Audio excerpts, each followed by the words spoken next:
এখনকার আলোচনা তারেক রহমানের দেশে ফেরা নিয়ে। আজ 25শে ডিসেম্বর 2025, দীর্ঘ 17 বছরের প্রবাস জীবনের অবসান ঘটিয়ে আজই বাংলাদেশে ফিরছেন বিএনপির ভারপ্রাপ্ত চেয়ারম্যান তারেক রহমান। একজন নেতার এমন ইউটার্ন বা হুট করে ফিরে আসার সিদ্ধান্তটি যতটা না আবেগপ্রসূত, তার চেয়েও বেশি রাজনৈতিক ও কৌশলগত বলে মনে করছেন বিশ্লেষকরা।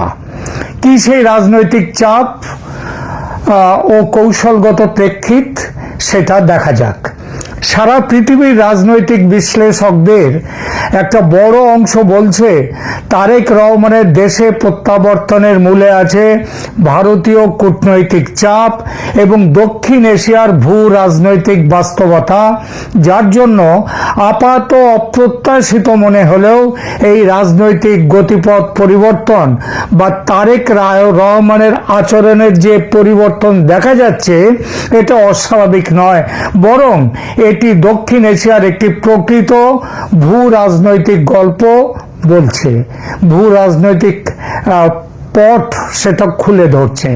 আবার বেশ কিছু বিশ্লেষক বলছেন ভারত একা নয়, তারেকের দেশে ফেরার পেছনে কাজ করছে আমেরিকার স্বার্থ রক্ষার বিষয়টিও। ভারত ও আমেরিকা যৌথ সহমতিতে তারেকের ফেরার ব্যবস্থা করেছে, এমনও বলছেন অনেকে। 6 অক্টোবর 2025-এ তারেক বিবিসি বাংলাকে বলেছিলেন যে তিনি দেশে ফিরছেন। তখন সেটা ছিল একটা সাধারণ ঘোষণা, একটা স্টেটমেন্ট, কিন্তু তিনি ফেরেননি। এর 7 সপ্তাহ পরে, 7 সপ্তাহ ধরে চুপচাপ থাকার পর তিনি লেখেন গত 29শে নভেম্বর যে তিনি ফেসবুকে তার পোস্টে লেখেন, এক্সে হ্যান্ডেলে লেখেন, যে কোনো শিশুর মতো, ফেসবুকে লেখেন, যে কোনো শিশুর মতো সংকটের সময় আমার মায়ের স্নেহ পাওয়ার আকাঙ্ক্ষা রয়েছে, কিন্তু খেয়াল করবেন এবারের কথাটা, কিন্তু অন্যদের মতোই আমি নিজস্ব সিদ্ধান্ত নিতে সম্পূর্ণরূপে স্বাধীন নই। এই বিবৃতিটি গুরুত্বপূর্ণ। তিনি স্পষ্টভাবে বলছেন যে তার ফেরার সিদ্ধান্ত তার নিয়ন্ত্রণে নেই। একই সঙ্গে তিনি আর একটা লক্ষ্য করার মতো কথাও বলেছেন, যেটা বেশিরভাগ পর্যবেক্ষকের দৃষ্টি এড়িয়ে গেছে। তিনি ওই পোস্টে লিখেছেন, অন্যদের মতোই আমি নিজস্ব সিদ্ধান্ত নিতে সম্পূর্ণরূপে স্বাধীন নই। এই কথার মধ্যে তিনি ইঙ্গিত দিলেন শুধু যে তার স্বাধীনতা নেই তা নয়, অন্যদেরও স্বাধীনতা নেই। এই অন্যরা নিশ্চিতভাবেই বাংলাদেশের রাজনীতির সঙ্গেই আছেন, তাই তারেক বলেছেন ওই কথাটা। অর্থাৎ বাংলাদেশের রাজনীতি স্বাধীন রাজনীতি নয়, সবার টিকি বিদেশি পরাশক্তির কাছে বাঁধা। তখনই বোঝা গিয়েছিল মামলা পাতি সব মিটে গেলেও কারো সঙ্গে দর কষাকষি চলছে, তবে সমঝোতা হয়নি তখনও, তাই তারেক রহমান আসতে পারেননি। এরপর 16ই ডিসেম্বর তিনি বলেন 25শে ডিসেম্বর দেশে ফিরবেন।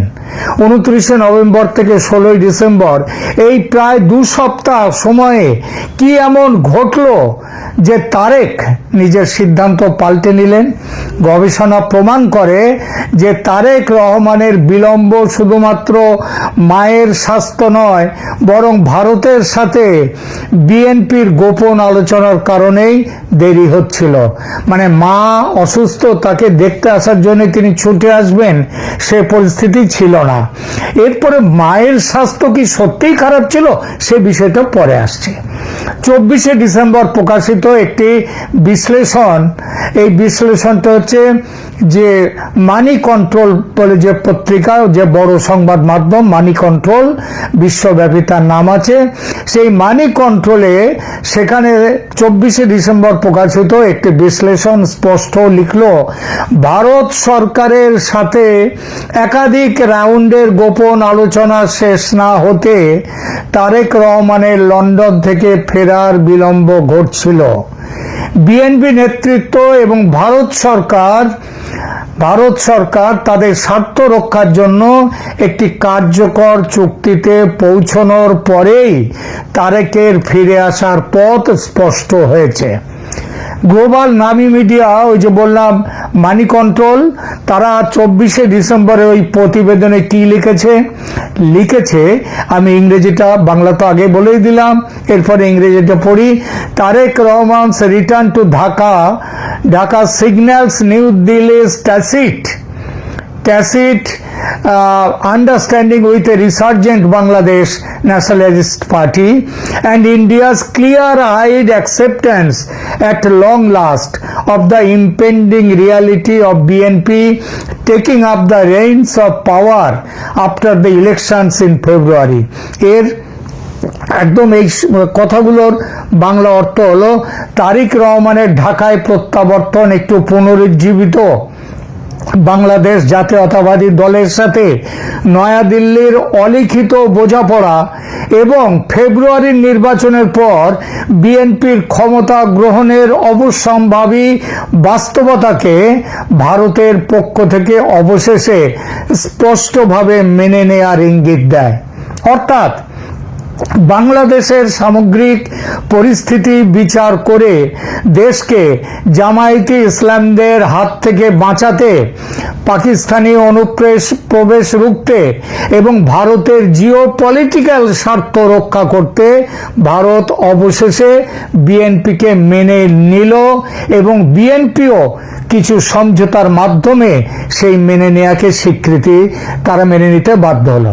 তবে এই মেনে নেওয়ার শর্ত সাপেক্ষে সমঝোতার পর খবরে প্রকাশ, দীর্ঘ আলোচনার শেষে হয়েছে সমঝোতা। কোথায় এই আলোচনা হয়েছিল? ভারতীয় কূটনীতিবিদরা তারেক রহমানের সাথে সরাসরি আলোচনা করেছেন লন্ডনে, আবার ভারতীয় কূটনীতিবিদরা ঢাকায় ভারতীয় হাই কমিশনার প্রণয় বর্মার নেতৃত্বে বিএনপি সিনিয়র নেতৃত্বের সাথেও কাঠামোগত মত বিনিময় পরিচালনা করেছেন। কেন এই আলোচনা প্রয়োজন ছিল? ভারত বাংলাদেশ সম্পর্ক 2024 সালের আগস্টে শেখ হাসিনার চলে যাওয়ার পর, পদত্যাগের পর একেবারে ধসে পড়েছিল। পদত্যাগ তিনি করেননি, তিনি চলে যেতে বাধ্য হয়েছিলেন। হাসিনা ছিলেন ভারতের ঘনিষ্ঠ মিত্র, যিনি 15 বছর দেশ পরিচালনা করেছেন। তার জায়গায় এসেছে একটি অন্তর্বর্তীকালীন সরকার, যা বিভিন্ন রাজনৈতিক পক্ষ নিয়ে গঠিত, যেখানে জামায়াতে ইসলামের ভীষণ বড় রকমের প্রভাব রয়েছে। মোহাম্মদ ইউনূসের শাসনে ভারত যে বিষয়গুলি নিয়ে চিন্তিত ছিল, কি সেই বিষয়গুলো? ভারত চায় আওয়ামী লীগের ক্ষমতায় ফেরা যখন নানা কারণে প্রশ্নবিদ্ধ, তখন অ্যাভেলেবেল অল্টারনেটিভ, মানে আমার কাছে কোন ব্যবস্থাগুলো আমি পেতে পারি, সেই অ্যাভেলেবেল অল্টারনেটিভ ছিল একমাত্র বিএনপি। কিন্তু বিএনপির মধ্যেও ধর্মীয় ভাবনা ও পাকিস্তানি প্রেম আছে, তবে থাকলেও জামাতের তুলনায় অনেকটাই কম। সুতরাং আলোচনা চলছিল ক্ষমতায় এসে বিএনপির কাছ থেকে ভারতের প্রত্যাশা পূরণ নিয়ে, যেন কঠোর ধর্মীয় মৌলবাদী পার্টি জামায়াতে ইসলামীর থেকে দূরে থাকে বিএনপি।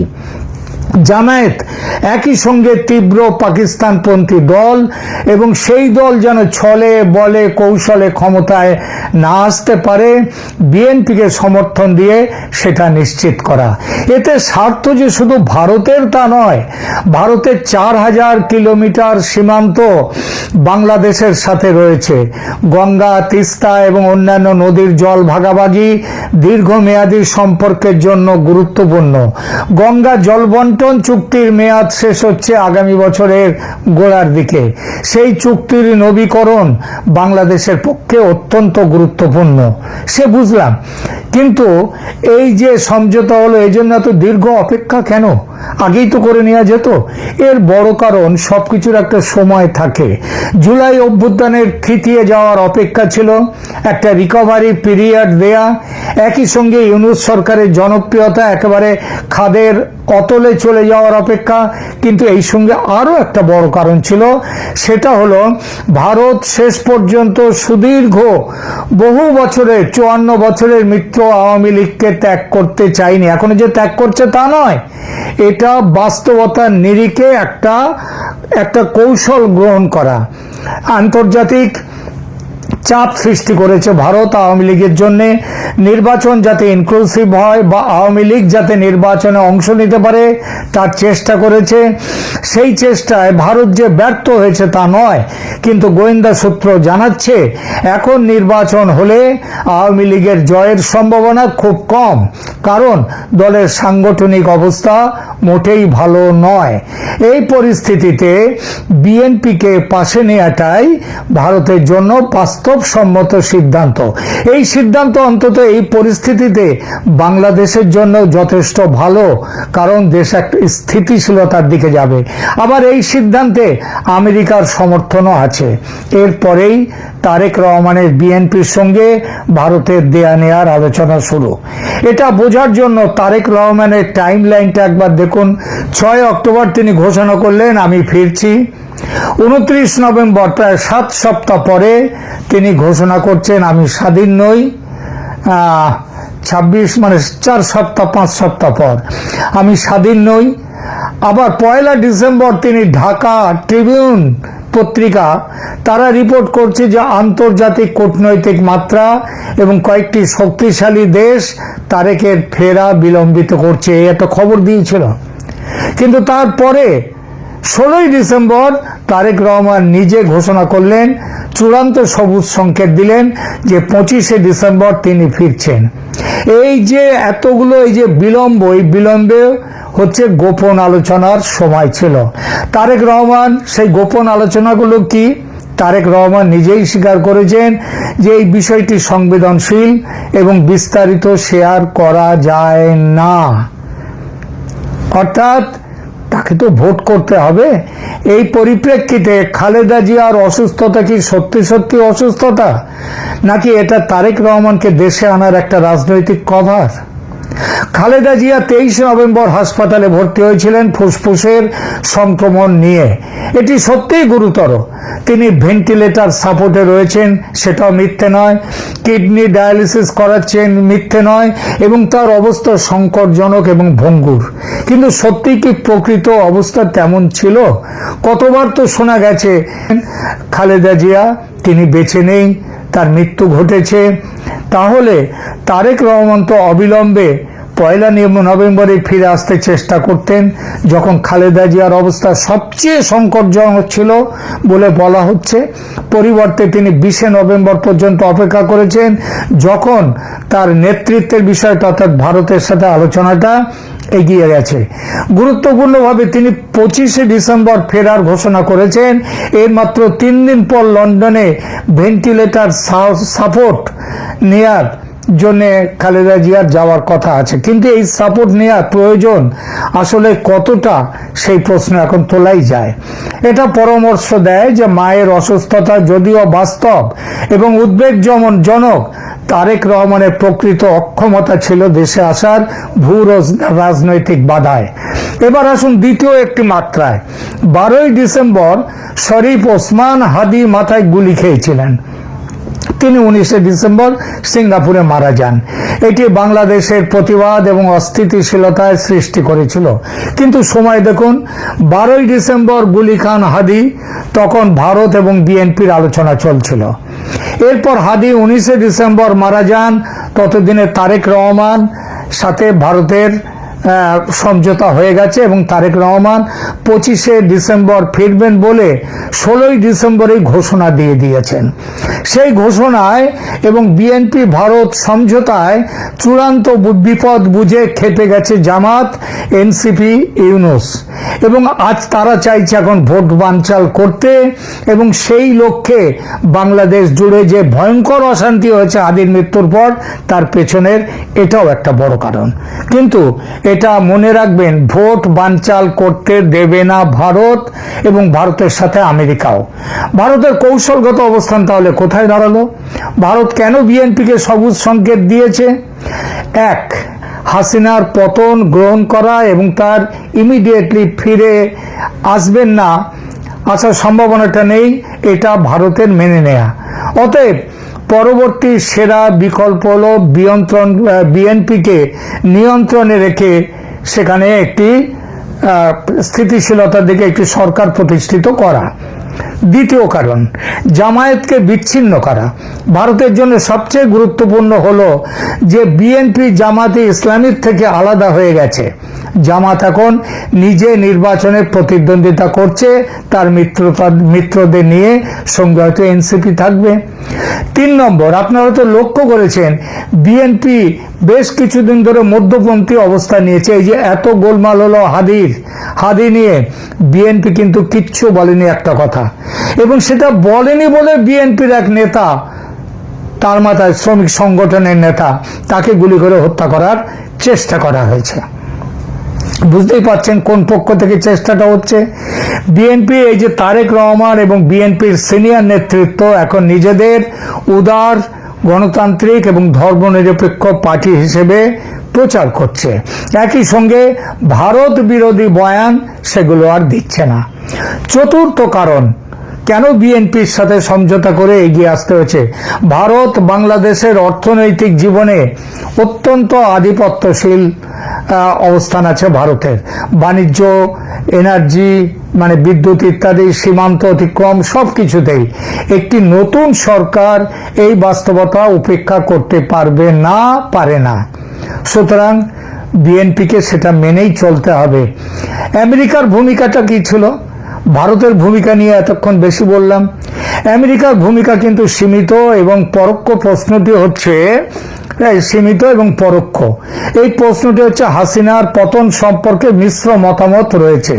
অনেকেই বলেন যে আমেরিকা জড়িত ছিল, আমেরিকা নিজে মানে না, কিন্তু বিশ্বাস, এবং সেটা বাস্তবতার অনেকটাই কাছে, যে আমেরিকা শেখ হাসিনা সরকারের পতন ঘটিয়েছে। অবশ্যই আবার একই সাথে আমেরিকা জামাত এবং বিএনপিকে সমর্থন করেছিল যখন 2013 থেকে 24 সাল পর্যন্ত হাসিনা ক্ষমতায় ছিল। কিন্তু তারেক রহমানের নির্দিষ্ট প্রত্যাবর্তনের ক্ষেত্রে প্রমাণ দেখায় যে ভারত ছিল প্রধান শক্তি বিএনপির সাথে এই সমঝোতায়। কেন? কারণ ভৌগোলিক কারণে ভারতের স্টেক বেশি। ভারত বাংলাদেশকে ঘিরে আছে এবং তার সাথে জটিল সম্পর্ক রয়েছে। আমেরিকা দূর থেকে খেলে, এটা সত্যি। ভারত সেখানে জীবনযাপন করে বাংলাদেশের সাথে পাশাপাশি একসাথে।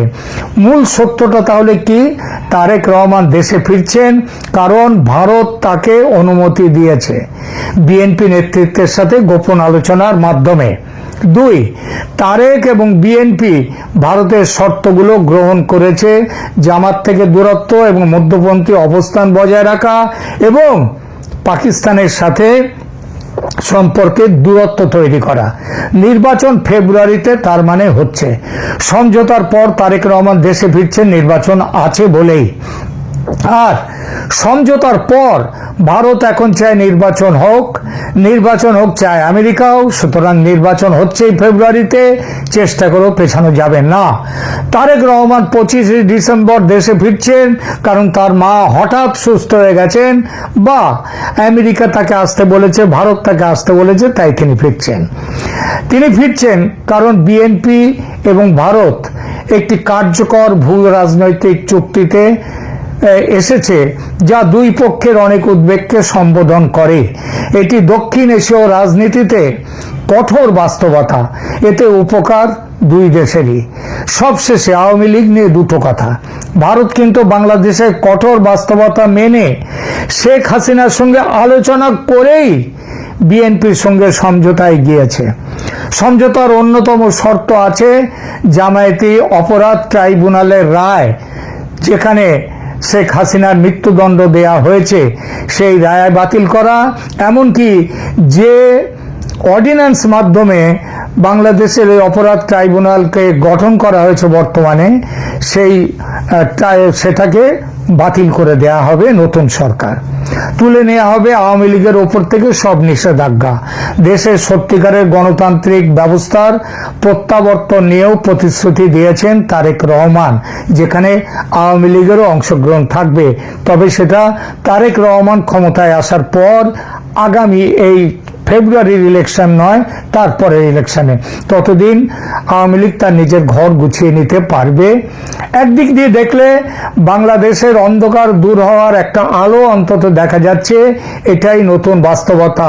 হয়তো এটা আওয়ামী লীগ সমর্থকদের অনেকেরই পছন্দ হবে না, কিন্তু এই নতুন বাস্তবতা আখেরে কিন্তু বাংলাদেশের পক্ষে কাজ করবে, সাধারণ মানুষের জীবনে কাজ করবে। বাংলাদেশে সম্ভবত 2024-এর 5ই আগস্টের পর যে প্রশ্নটা সবচেয়ে বেশি রাজনৈতিক কৌতূহলের সৃষ্টি করেছে সেটি ছিল তারেক রহমান দেশে ফিরবেন কবে, আদৌ তিনি ফিরবেন কিনা। আজকে সে সব প্রশ্ন সন্দেহ অবসান ঘটিয়ে তারেক রহমান সপরিবারে বাংলাদেশে ফিরছেন 17 বছর পর। 2008 সালে 18 মাস ধরে কারাবাস করবার পর, সেনা হেফাজতে ভয়াবহ নির্যাতনের শিকার হবার পর 2008-এর 11ই সেপ্টেম্বর তিনি দেশ ছেড়েছিলেন স্ত্রী জুবায়দা রহমান এবং কন্যা, শিশু কন্যা তখন জাইমা রহমানকে সাথে নিয়ে। সেই জাইমা রহমান এবং জুবায়দা রহমানকে নিয়ে তারেক রহমানের এই ফেরা নিশ্চিতভাবে পারিবারিকভাবে তাদের জন্য খুব আবেগঘন একটা মুহূর্ত। কারণ তারেক রহমান যখন বাংলাদেশ ছেড়েছিলেন 17 বছর আগে, তখন তার শারীরিক অবস্থা শুধুমাত্র সেনা নির্যাতনে, হেফাজতের নির্যাতনে ভয়াবহ খারাপ ছিল, তার মেরুদণ্ডের হাড় ভেঙে দেওয়া হয়েছিল। শুধু তাই নয়, তার উপরে যে ধরনের অভিযোগের নানা রকম তীর ছিল এবং যে ধরনের এক রকমের কলঙ্ক নিয়ে তাকে দেশ ছাড়তে হয়েছিল, মানে তিনি সাবেক প্রধানমন্ত্রীর এক কুপুত্র, দুর্নীতিগ্রস্ত এক রাজনৈতিক নেতার পরিচয় নিয়ে দেশ ছেড়েছিলেন 17 বছর আগে।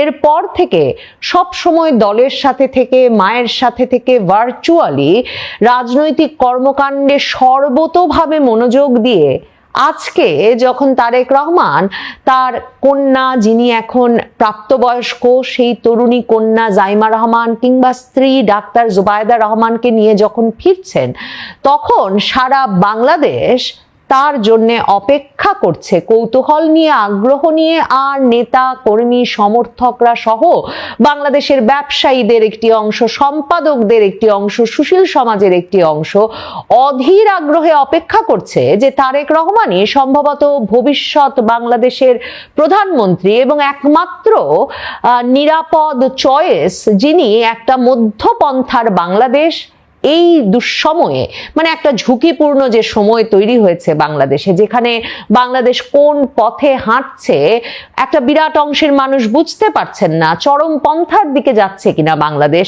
তা নিয়ে দেশি বিদেশি মহলে উৎকণ্ঠা আছে, ঔৎসুক্য আছে। তখন তারেক রহমানকেই তারা নিরাপদ পছন্দ হিসেবে, ভরসা স্থল হিসেবে চিহ্নিত করেছেন। কাজেই তারেক রহমান সস্ত্রী সন্তান সহজে ফিরছেন।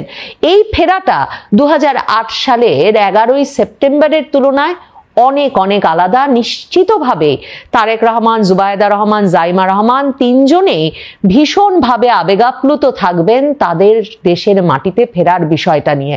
আবেগাপ্লুত থাকবেন এ কারণেও যে শুধুমাত্র যে কোটি কোটি নেতা কর্মী সমর্থক তাদের জন্য অপেক্ষা করছেন তাই তো নয়। মা খালেদা জিয়া, যিনি তখন পুরো ব্যবস্থাপনাটা করেছিলেন যে ছেলেকে কি করে মুক্ত করে বিদেশে একটা নিরাপদ জীবনে পাঠানো যায়, সেজন্যে যিনি তখনকার সেনা কর্তৃপক্ষের সঙ্গে সকল আলাপ আলোচনা করেছিলেন এবং সংবাদ মাধ্যমের সামনে কাঁদতে কাঁদতে বলছিলেন তখন যে আমি বলে দিয়েছি ও আর রাজনীতি করবে না, কিন্তু তাকে যাতে বিদেশ যেতে দেওয়া হয়, না হলে আমার ছেলে বাঁচবে না। ওই যে একজন মায়ের আকুতি, সেই মা তার সন্তান, তার বড় পুত্র যখন বাংলাদেশে ফিরছেন, তার দলের মানে দায়িত্ব একরকমের আনুষ্ঠানিকভাবে নিতে সশরীরে, তখন মা খালেদা জিয়া হাসপাতালে চিকিৎসাধীন এবং প্রায় 1 মাসের বেশি সময় ধরে তিনি হাসপাতালে গুরুতর রোগশয্যায়। এই পরিবারটি থাকবেন খালেদা জিয়ার বাড়ি ফিরোজার পাশেই, গুলশানের 196 নম্বর বাড়িতে। সে বাড়ি প্রস্তুত প্রস্তুত তারেক রহমানকে সম্বর্ধনা জানানোর জন্য 300 ফিট রাস্তার ওপরে বিরাট মঞ্চ, যে মঞ্চের সামনে 24 ঘন্টা প্রায় বাকি থাকতেই নেতা কর্মী সমর্থকেরা জড়ো হতে শুরু করেছেন নেতাকে এক ঝলক দেখবার জন্য।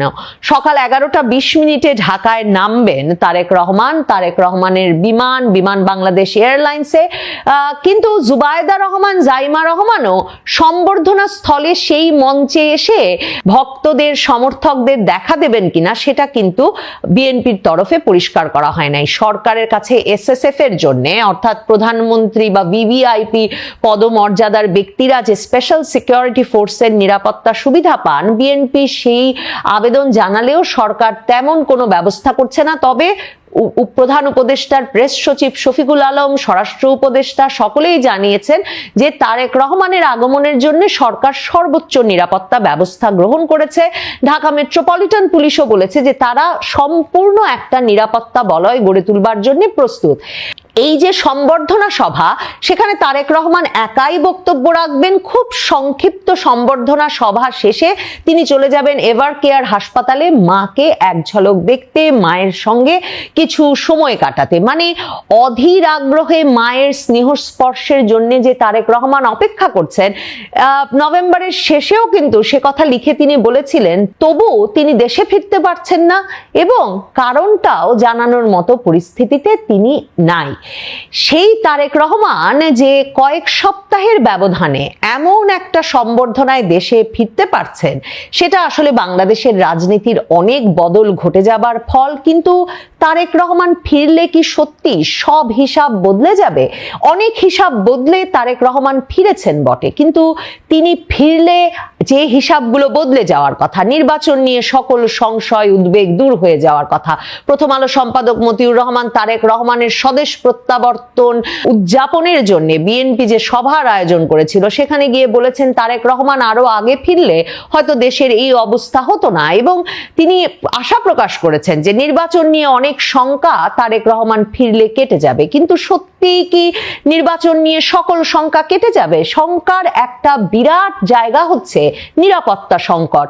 তারেক রহমান ফেরার আগের দিনেও রাতের বেলা ঢাকা শহরে ফ্লাইওভার থেকে ছোড়া এক ককটেলে যুবক নিহত হয়েছেন। কয়েক সপ্তাহ আগে ওসমান হাদি ঢাকা শহরে দিনে দুপুরে প্রকাশ্যে গুলিবিদ্ধ হয়ে নিহত হলেন। এ সময়ে যার নিরাপত্তা নিয়ে বহু দিনের উদ্বেগ, সেই তারেক রহমান সপরিবারে বাংলাদেশে আসার সিদ্ধান্ত নিয়েছেন এবং তার দলের পক্ষ থেকে যারা নিরাপত্তা ব্যবস্থা করছে, চেয়ারপারসন সিকিউরিটি ফোর্স, সেই চেয়ারপারসন সিকিউরিটি ফোর্সের তরফে বলা হচ্ছে যে তারা মূলত ভরসা করছেন দলের কর্মী, বাংলাদেশের জনগণের উপর এবং এর পাশাপাশি সরকারের আইন শৃঙ্খলা রক্ষাকারী বাহিনীর উপর। তারেক রহমান কি নিরাপত্তা বজায় রেখে স্বাভাবিক জীবনযাপন করতে পারবেন বাংলাদেশে? এরই মধ্যে 3 দিনের কর্মসূচি ঘোষণা করেছে বিএনপি। সম্বর্ধনা সভায় আজ যোগ দিয়ে সংক্ষিপ্ত বক্তব্য রেখে মাকে দেখে 196 নম্বর বাড়িতে তো পৌঁছে যাবেন তারেক রহমান। শুক্রবারে জুমার নামাজ পড়বেন, শুক্রবারে বাবা প্রেসিডেন্ট জিয়াউর রহমানের কবর জিয়ারত করবেন এবং জুলাই যোদ্ধাদের সঙ্গেও দেখা করবেন শ্যামলী হাসপাতালে গিয়ে। শনিবার ওসমান হাদির কবর জিয়ারত করতে যাবেন এবং শনিবারে এর পাশাপাশি তিনি নির্বাচন কমিশনে গিয়ে জাতীয় পরিচয়পত্র এবং ভোটার তালিকায় নাম লেখাবেন। 2008 সালের 11ই সেপ্টেম্বর তিনি দেশ ছাড়ার পর, তিনি এবং জুবাইদা রহমান দেশ ছাড়ার পর 1/11 সরকার ছবি সহ ভোটার তালিকা প্রণয়ন করেছিল। কাজেই তারেক রহমান, জুবাইদা রহমান কারোই এনআইডি বা ভোটার তালিকায় নাম ছিল না। মে মাসে এসে জুবাইদা রহমান তার নাম ঢুকিয়ে গেলেও তারেক রহমান এই ভোটার তালিকায় নাম ঢোকানোর কাজ করেন নাই। কাজেই 27শে ডিসেম্বর তিনি সে কাজটি করবেন। 29শে ডিসেম্বরের মধ্যে কিন্তু মনোনয়নপত্র জমা দেওয়ার শেষ তারিখ এবং তারেক রহমান এবারের নির্বাচনে প্রতিদ্বন্দ্বিতা করছেন। এ কদিনের কর্মসূচি দেখলে বোঝা যাবে যে একদিকে নিরাপত্তা বজায় রেখে তারেক রহমান চলাফেরা করতে পারছেন কিনা, তার চেয়েও যেটা একটা বড় পরীক্ষার মধ্য দিয়ে যে হিসাব মেলাতে হবে তারেক রহমানকে, সেটা হচ্ছে দলকে তিনি সুশৃঙ্খল করতে পারছেন কিনা। বিএনপির দল হিসেবে শৃঙ্খলার পরীক্ষা যেমন নেতার সম্বর্ধনা সভায় দিতে হবে, কারণ আজকের দিনটি যে ঢাকা শহরে অচল হয়ে পড়বে সাধারণ মানুষের জীবনযাত্রা, মানুষ সেটা জানেন, কিন্তু দলীয় নেতাকর্মীরা শৃঙ্খলার সঙ্গে ঢাকায় ঢুকে সভা শেষে আবার শৃঙ্খলার সঙ্গে বেরিয়ে যেতে পারেন কিনা সেটাও একটা বড় পরীক্ষা। সেই হিসাবও দেখা যাবে তারেক রহমানকেই দিতে হবে দলের প্রধান নেতা হিসেবে। এর পাশাপাশি দলে নির্বাচন নিয়ে, মনোনয়ন নিয়ে যে ধরনের বিশৃঙ্খলা এবং উষ্মা তৈরি হয়েছে, ক্ষোভ তৈরি হয়েছে, তারেক রহমান কি পারবেন আগামী কয়েকদিনে সেটা সামলে উঠে দলকে একটা নির্বাচনী জোয়ারের মধ্যে নিয়ে যেতে? মানে একেবারে তারেক রহমান আসবার আগের দিন বুধবার দিনেও যখন বিএনপি মহাসচিব মির্জা ফখরুল ইসলাম আলমগীর শরিকদের জন্য আসন ভাগাভাগির ঘোষণা দিয়েছেন, কেউ কেউ বিএনপিতে যোগ দিয়ে ধানের শীষ নিয়ে নির্বাচন করবেন যেমন ববি হাজ্জাজ কিংবা রেদওয়ান আহমেদ, কিন্তু আবার গণসংহতি নেতা জোনায়েদ সাকি কিংবা নুরুল হক নুরুর গণ অধিকার পরিষদ থেকে তিনি কিংবা রাশেদ খান, তাদেরকে যে বিএনপি আসন ছাড় দিয়েছে, বিএনপির নেতা কর্মীরা তো সেটা একেবারেই মানতে পারছে না। আর বিএনপি দলের ভেতরে মনোনয়ন নিয়ে টানা পোড়েন, সহিংসতা, বিক্ষোভ সে তো চলছে নভেম্বরের শুরু থেকেই। তারেক রহমান কি সেসবে একটা শৃঙ্খলা আনতে পারবেন? দলকে সত্যিকার অর্থেই সংহত করতে পারবেন? এই যে রাজনৈতিক সব হিসাব নিকাশ তারেক রহমান বদলে দেবেন সেটা বলা হচ্ছিল, বিএনপির শীর্ষস্থানীয় নেতারা অপেক্ষা করছিলেন তৃণমূলকে সংগঠিত করতে। দলের এই প্রকৃত নেতা দেশে ফিরলেই দলের চেহারা পাল্টে যাবে বলে। তারেক রহমান সত্যিই কি সেটা পারবেন?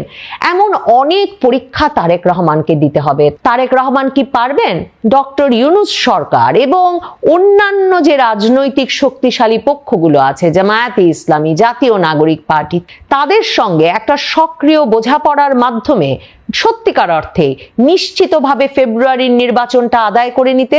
আসলে বোঝাপড়াটা কি হয়েছে? তারেক রহমান আসবার আগের দিনেও সংবাদ মাধ্যমে খবর এসেছে যে জামায়াতকে হাতে রেখে জাতীয় নাগরিক পার্টি, তরুণদের দল এনসিপির নেতৃবৃন্দ বিএনপির সঙ্গে জোটবদ্ধ হওয়া যায় কিনা, সমঝোতার নির্বাচন করা যায় কিনা তা নিয়ে আলাপ চালিয়ে যাচ্ছে। কোথা থেকে তারেক রহমান এখন এনসিপির জন্য আসন বের করবেন? তাহলে কি দলের নেতাকর্মীরা আরো রুষ্ট হয়ে উঠবেন, আরো ক্ষুব্ধ হয়ে উঠবেন, নাকি তারেক রহমান সত্যিকার অর্থেই একটা কার্যকরী ভাগাভাগি করবার মাধ্যমে নির্বাচনটা শান্তিপূর্ণভাবে ফেব্রুয়ারিতে বের করে আনার একটা সমীকরণ করেছেন বলেই এতটা নিশ্চিন্ত হয়ে ভরসা রেখে বাংলাদেশে ফিরতে পারছেন? মনে রাখতে হবে, এই গত সপ্তাহেই ডাক্তার শফিকুর রহমান জামায়াতের আমির হঠাৎ করেই ঝটিকা সফরে লন্ডন গিয়েছিলেন এবং ধারণা করা হচ্ছিল লন্ডনে তারেক রহমান আর ডাক্তার শফিকুর রহমানের এক দফা সাক্ষাৎ হয়ে গেছে। সেখানে কি আসন ভাগাভাগি, সমঝোতা এসব নিয়ে জামায়াতে ইসলামীর সঙ্গে তার কোনো আলাপ হয়েছে? নির্বাচনটা ঠিক কিভাবে বিএনপির জন্য নিরাপদ রেখে নিজেকে প্রধানমন্ত্রীত্বের দিকে নিয়ে যাওয়া নিশ্চিত করবেন তারেক রহমান, দলকে সুসংহত করে, সুশৃঙ্খল করে, এবং যারা 2008 সালে তার দিক থেকে মুখ ফিরিয়ে নিয়ে 17 বছর মুখ ফুরিয়েছিল আর এখন তার জন্য অধীর আগ্রহে অপেক্ষা করছেন, সেই ব্যক্তিদের, সেসব প্রতিষ্ঠানকে, সেসব গুরুত্বপূর্ণ ব্যক্তিবর্গকে তিনি কি করে তার ব্যাপারে আগ্রহী রাখবেন এবং তার অনুরাগী করে রাখবেন, এই সব হিসাব তারেক রহমানকে মেটাতে হবে।